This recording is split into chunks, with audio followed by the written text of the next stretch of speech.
ETF index mutual funds నేర్చుకుని stock మార్కెట్లో రాణించాలనుకుంటున్నారా? వెంటనే ఈ నెంబర్కి కాల్ చేయండి.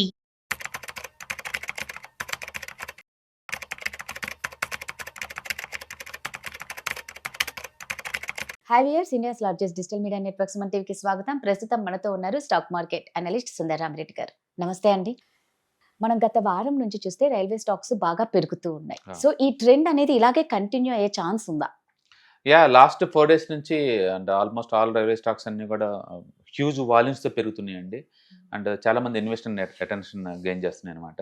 అండ్ ఏదైనా న్యూస్ ఉందంటే న్యూస్ అని కాదు, బడ్జెట్ దగ్గరికి వస్తుంది కదా, రైల్వే బడ్జెట్ దగ్గరికి వస్తే అసలు రైల్వేలో మూవ్ అయ్యే ఛాన్స్ ఎక్కువ ఉంటాయి. అందుకని మనం సీజనల్గా చూసుకుంటే పర్ఫెక్ట్ అనమాట ఇవి. అందుకని ఎవ్రీ ఇయర్ కూడా బై డిఫాల్ట్ జనవరిలో బాగా మూవ్ అవుతాయి. డిసెంబర్ ఏమో కానీ జనవరిలో అయితే బాగా మూవ్ అవుతాయి. ఎందుకంటే నెక్స్ట్ మంత్ బడ్జెట్ ఉంటుంది కాబట్టి. ఈసారి ఏం చేస్తారంటే రైల్వేస్ హ్యాండ్లింగ్ కెపాసిటీని డబల్ చేస్తున్నారు నెక్స్ట్ 5 years కల్లా. ప్లస్ రైల్వే సేఫ్టీ కోసం గవర్నమెంట్ వాళ్ళు దగ్గర 2 లక్షల కోట్లు ఖర్చు పెట్టబోతున్నారని చెప్పేసి మార్కెట్లో రిపోర్ట్స్ వస్తున్నాయి రైల్వే సేఫ్టీ కోసం. అందుకని ఈసారి రైల్వే బడ్జెట్ భారీగా ఉండబోతుందని చెప్పేసి ఎక్స్పెక్టేషన్స్ బిల్డ్ అవుతున్నాయి అనమాట. దాంతో లాస్ట్ 4 days నుంచి ఆల్మోస్ట్ హ్యూజ్ వాల్యూమ్స్ అన్ని రైల్వే స్టాక్స్ పెరుగుతున్నాయి, ఒకటని కాదు. బట్ స్టిల్ 1 year హైతో పోల్చుకుంటే చాలా స్టాక్స్ కూడా లాస్లోనే ఉన్నాయి. లైక్ అండ్ ఓరియంటల్ రైల్ చూసాం అనుకోండి 50% లాస్లో ఉంది. అండ్ జేడబ్ల్యూఎల్ చూసాం అనుకోండి 33%, టెక్స్ రైల్ చూసారనుకోండి 31%, అండ్ ఆర్వీఎన్ఎల్ 20% లాస్లో ఉంది, టైటగర్ 22% లాస్లో ఉంది, ఇక్రాన్ 20% లాస్లో ఉంది, రైల్టెల్ 21% లాస్లో ఉంది, అండ్ రైట్స్ 20% లాస్లో ఉంది, ఐఆర్ఎఫ్సి 15%, ఐఆర్సిటీసీ 15%. ఇట్లా ఈ మొత్తం కూడా 1 year హైతో పోల్చుకుంటే స్టిల్ లాస్లో ఉన్నాయి ఇవన్నీ కూడా. లాస్ట్ 4 days తో పెరిగినంత మాత్రం రికవర్ అయ్యేలాగా లేదు. బట్ ట్రెడిషనల్ గా చూసుకుంటే కనుక every year January by default seasonal railway stocks కి, అందుకని ట్రెండ్ కంటిన్యూ అయ్యే ఛాన్స్ ఎక్కువ ఉంది. బై డిఫాల్ట్ జనవరిలో ఏమవుతుందంటే రైల్వే స్టాక్స్ అన్ని అటెన్షన్ బాగా గెయిన్ అవుతాయి అనమాట. ఎనీవేర్ బిట్వీన్ ఒక 8 to 20% వచ్చే ఛాన్స్ ఉంది రైల్వే స్టాక్స్ లో. అందుకని సీజనల్ గా ఇది మంచి టైం జనవరిలో, కాబట్టి జనవరి మంత్ ఉంచుకుంటేనే బెటర్ మనకి రైల్వే స్టాక్స్ ఉన్న వాళ్ళు.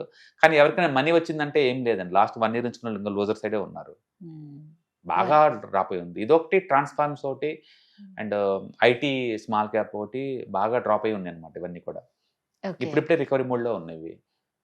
జనవరి అంటే ఒక సీజనల్ అనుకోవాలి, ఒక సీజనల్. మనకి సర్ప్రైజ్ అనిపించినా సరే ఏ మంత్ లో ఎంతెంత పర్ఫార్మెన్స్ ఉంటుందో మనకి హిస్టారికల్ డేటా దొరికింది. దాని సీజనల్ ఫ్యాక్టర్స్ అంటారు. సింపుల్ ఎగ్జాంపుల్, స్వెటర్స్ కొనాలి అనుకున్నాం అనుకోండి, సమ్మర్ లో డిస్కౌంట్ ఇచ్చిన కొనరు కదా, సమ్మర్ లో డిస్కౌంట్ ఇచ్చిన కొనరు, వింటర్ వస్తే తీసుకుంటారు కదా అందరూ, రేట్ ఎక్కువ.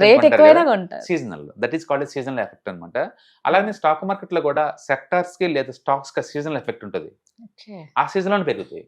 ఎగ్జాంపుల్, మనకి దసరా దివాళీ టైంలో వెహికల్ సేల్స్ బాగుంటాయి, స్టాక్స్ కూడా మూవ్ అవుతాయి, బాగా మూవ్ అవుతాయి, స్టాక్స్ కూడా మూవ్ అవుతాయి. ఈ సంవత్సరం సెప్టెంబర్ అక్టోబర్లో 15% పెరిగినాయి ఆటోమొబైల్ సెక్టర్ మొత్తం, 15% పెరిగినాయి. ఎందుకంటే ఆ సీజన్ కి రెడీ అవుతారు. రైల్వే స్టాక్స్ బడ్జెట్ కి 1 month ముందు, అండ్ అగ్రికల్చర్ స్టాక్స్ వర్షాకాలానికి 1 month ముందు, ఇలా పర్టికులర్ గా ఉంటుంది. మీరు కావాలంటే చెక్ చేసుకోవచ్చు దాంట్లో. ఇప్పుడు అదే నిఫ్టీ అనుకోండి, ఎవ్రీ ఇయర్ మార్చి మంత్ సెకండ్ హాఫ్ నుంచి బాగా పెరిగింది. జనవరి ఫిబ్రవరి అంత మంచి మంత్ కాదు నిఫ్టీకి. జనవరి అవుట్ ఆఫ్ లాస్ట్ 7 years లో ఎప్పుడు లాస్లే, 1% లాస్ జనవరి మంత్ మొత్తం. అంటే ఫిబ్రవరి మంత్ కూడా లాస్లే నిఫ్టీకి. అంటే జనవరి మంత్ ఫిబ్రవరి మంత్ నిఫ్టీకి కలిసి రాలేదు. మార్చి మంత్ మిడిల్ నుంచి మాత్రం ఎప్పుడూ రికవర్ అవుతుంది బై డిఫాల్ట్. ఏప్రిల్లో బాగా పెరుగుతుంది. అట్లా మనకి హిస్టారికల్ చూసుకుంటే కనుక ఏ మంత్ ఎలా పర్ఫార్మెన్స్ ఉందో మనకి ఐడియా జనరేట్ అవుతుంది బై డిఫాల్ట్.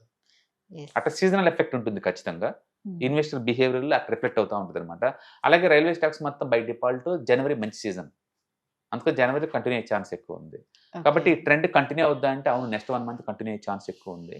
బట్ స్టిల్ ఎక్కువ మంది బెనిఫిట్ ఏం లేదు, లాస్ రికవర్ అవుతుంది అంతే. అదే లాస్ రికవర్ అవుతున్నారు, ఎందుకంటే 1 year బాగా లాస్ లో ఉండింది కాబట్టి ఇప్పుడు రికవరీనే అని చెప్పుకోవాలి.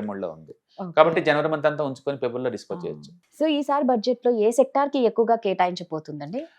ఇప్పటి వరకు అయితే మార్కెట్లో ఉన్న రిపోర్ట్స్ ప్రకారం అయితే రైల్వే సేఫ్టీ కోసం ఆల్మోస్ట్ 2 లక్షల కోట్లు కేటాయించబోతున్నట్టు, అండ్ రైల్వే హ్యాండ్లింగ్ కెపాసిటీని నెక్స్ట్ 5 years కల్లా డబల్ చేయబోతున్నట్టు న్యూస్ వస్తున్నాయి. కాబట్టి రైల్వేస్ కి ప్రయారిటీ దొరికే ఛాన్స్ ఉంది. రెండోది, డిఫెన్స్ ఈసారి చాలా పెద్ద బడ్జెట్ పెరిగే ఛాన్స్ ఎక్కువ ఉంది. ఎందుకంటే ఈ మేక్ ఇన్ ఇండియా డిఫెన్స్ ఎక్కువ బడ్జెట్ వాళ్ళకే కేటాయిస్తున్నారు. ఇప్పటి వరకు ఇండియా తయారయ్యే టోటల్ డిఫెన్స్ లో ఒక 65% వరకు లోకల్ మ్యానుఫ్యాక్చరింగ్ ఉంది. కాబట్టి వాటిని ఎక్స్పోర్ట్ ఓరియంటెడ్ ఎంకరేజ్ చేయడం కోసం గవర్నమెంట్ వాళ్ళు బాగా స్పెండ్ చేసే ఛాన్స్ ఎక్కువ ఉంది. కాబట్టి డిఫెన్స్ కూడా బడ్జెట్ పెంచొచ్చని మన మార్కెట్లో రూమర్స్ వినిపిస్తున్నాయి. అలాగే అగ్రికల్చర్ దానికి కూడా గవర్నమెంట్ ప్రయారిటీ ఉంది కాబట్టి వాటికి కూడా కేటాయించే ఛాన్స్ ఎక్కువ ఉంది. మొత్తానికి బడ్జెట్ లాస్ట్ ఇయర్తో పోల్చుకుంటే ఈ సంవత్సరం బెటర్ వేలో ఉండే ఛాన్స్ ఎక్కువ ఉంది. అంటే గవర్నమెంట్ ఎక్కువ ఇన్ఫ్రాస్ట్రక్చర్ డెవలప్మెంట్ కోసం ఎక్కువ ఫోకస్ చేస్తారు. ఎందుకంటే ఈసారి పోర్ట్స్ అండ్ ఎయిర్పోర్ట్స్ కానీ, లేకపోతే మెట్రోస్ కానీ, లేకపోతే షిప్ యార్డ్స్ కానీ వీటి డెవలప్మెంట్ కోసం ఎక్కువ ఖర్చు పెట్టే ఛాన్స్ ఎక్కువ ఉంది. లాస్ట్ ఇయర్ గవర్నమెంట్ వాళ్ళు కెపాసిటీ ఎక్స్పాన్షన్ కోసం ఆల్మోస్ట్ 13 lakhs crore స్పెండ్ చేశారు. Only government capacity expansion. ఈ సంవత్సరం అది maybe more than 15 lakh crore పెట్టినా కూడా పెద్ద ఆశ్చర్యం లేదు. ఎందుకంటే ఈ గవర్నమెంట్ గ్రోత్ ఓరియంటెడ్ ఫోకస్ చేస్తున్నారు కాబట్టి ఆ ట్రెండ్ కంటిన్యూ అయ్యే ఛాన్స్ ఎక్కువ ఉంది. కాబట్టి ఈ సంవత్సరం కూడా ఇన్ఫ్రాస్ట్రక్చర్ బాగా మూవ్ అయ్యే ఛాన్స్ ఉంది, రైల్వేస్ బాగా మూవ్ అయ్యే ఛాన్స్ ఉంది, అండ్ ఇది డిఫెన్స్ కూడా ఎక్కువ పెట్టే ఛాన్స్ ఎక్కువ ఉంది. కాకపోతే ఈ జిఎస్టీ డ్రాప్ చేసిన తర్వాత యావరేజ్ మీద ఎంత డ్రాప్ అయింది, ఇన్కమ్ ట్యాక్స్ 12 lakh వరకు లేదు కదా ఈ సంవత్సరం నుంచి, ఎంత రెవెన్యూ డెఫిసిట్ వస్తుందని చూడాలి. దాన్ని బట్టేసి మనం ఎక్స్పెక్టేషన్ వేసుకోవచ్చు. బట్ ఏదైనా సరే గవర్నమెంట్ ట్యాక్స్ కలెక్షన్ పెరుగుతున్నాయి కాబట్టి లాస్ట్ ఇయర్తో పోల్చుకుని ఈ సంవత్సరం పెరిగే ఛాన్స్ ఎక్కువ ఉంది బడ్జెట్ అలొకేషన్ అన్ని సెక్టర్స్ కూడా. సో ఇప్పుడు జనవరిలో ఒక వెబినార్ జరగబోతుంది మీది. ఆ వెబినార్లో అసలు ఏమేమి ఉండబోతున్నాయి, వేటి గురించి చెప్పబోతున్నారు, ఎప్పటి నుంచి స్టార్ట్ అవుతుంది? యా, సో అది రఫ్గా అరౌండ్ 6 hours ఉంటుందండి వెబినార్ టోటల్ డ్యూరేషన్. అండ్ అందులో ETFs, index funds and mutual funds గురించి తెలుసుకుంటాం. మీరు ఎవరైనా బిగినర్ కనుక అయితే అండ్ మార్కెట్లో రావాలంటే మీకు కన్ఫ్యూజన్గా ఉంది అనుకుంటే అసలు అవి ఏంటి, మార్కెట్లో ఏమేమి జరుగుతున్నాయి, ఏమేమి ప్రొడక్ట్స్ ఉంటాయి, ఎలాంటి ట్రేడింగ్ స్టైల్స్ ఉంటాయి, అంటే ఎట్లా మనం ఈజీ రూట్లో అంటే రిస్క్ తగ్గించుకొని మనం సంపాదించుకోవచ్చు, ఇలాంటివి డిస్కస్ చేస్తారనమాట. ఇందులో బేసికల్గా ఏంటంటే ETFs, index funds, mutual funds ద్వారా మనీ ఎలా మేక్ చేయొచ్చు, మనీ ఎలా ప్రొడక్ట్ చేసుకోవచ్చు, మనీ ఎలా క్రియేట్ చేసుకోవచ్చు మీకు ఫౌండేషన్ పడుతుంది అనమాట. మీరు కంప్లీట్ బిగినర్ అయినా, లేకపోతే మీరు ఆల్రెడీ స్టాక్ ఇన్వెస్ట్ చేసేసి బ్రేక్ ఈవెన్ రాకుండా లాసుల్లో అనుకున్నా ఇలాంటి ప్రోగ్రామ్స్ అటెండ్ అవుతానే మీకు క్లారిటీ వస్తుంది. ఏదైనా సరే మనం ఓపెన్ మైండ్ సెట్ లో ఉండి మనం రెగ్యులర్ గా నేర్చుకోవడం ద్వారా ఏంటంటే కొత్త కొత్త నాలెడ్జ్ వస్తూ ఉంటుంది, కొత్త కొత్త ఇన్కమ్ సోర్స్ ఓపెన్ అవుతూ ఉంటాయి అనమాట. కాబట్టి ఎవరైనా మీరు స్టాక్ మార్కెట్ లో ఇన్వెస్ట్ చేద్దాం అనుకుంటే మార్కెట్ గురించి మీకు ఏమి బేసిక్ కూడా ఐడియా లేకపోతే ఇలాంటి ప్రోగ్రామ్స్ ద్వారా మీరు అవేర్నెస్ తెచ్చుకోవచ్చు అనమాట. సూపర్ అండి. సో నిజంగా ఎవరైనా సరే ఇంట్రెస్ట్ ఉంటే మాత్రం ఖచ్చితంగా mutual funds and index and ఈటీఎఫ్ల గురించి వెబినార్ క్లాసెస్ ఆల్రెడీ సుందరరామిరెడ్డి గారు దాని గురించి డీటెయిల్స్ చెప్పారు. ఇంకా మీకు ఏమైనా డౌట్స్ ఉంటే మాత్రం కింద స్క్రోల్ అవుతున్న నెంబర్కి కాంటాక్ట్ అవ్వండి. Thank you. ETFs, index funds and mutual funds మీరు కనుక స్టాక్ మార్కెట్లో ఎంటర్ అవ్వాలనుకుంటే మార్కెట్లో స్టాక్స్ డైరెక్ట్ గా ఇన్వెస్ట్ చేసే బదులు కపుల్ ఆఫ్ స్టాక్స్ లో ఇన్వెస్ట్ చేయడం ద్వారా ఏంటంటే ఆటోమేటిక్ రిస్క్ తగ్గించుకోవచ్చు. కాబట్టి మీరు బిగినర్ అయినా లేదా ఎక్స్పీరియన్స్ పర్సన్ అయినా సరే మార్కెట్ లో సేఫ్ సెక్యూర్ వేలో లాంగ్ టర్మ్ లో సస్టైనబిలిటీ కావాలంటే ఈ ప్రొడక్ట్స్ లో ఇన్వెస్ట్ చేయడం ద్వారా దాన్ని సాధ్యం చేసుకోవచ్చు అనమాట.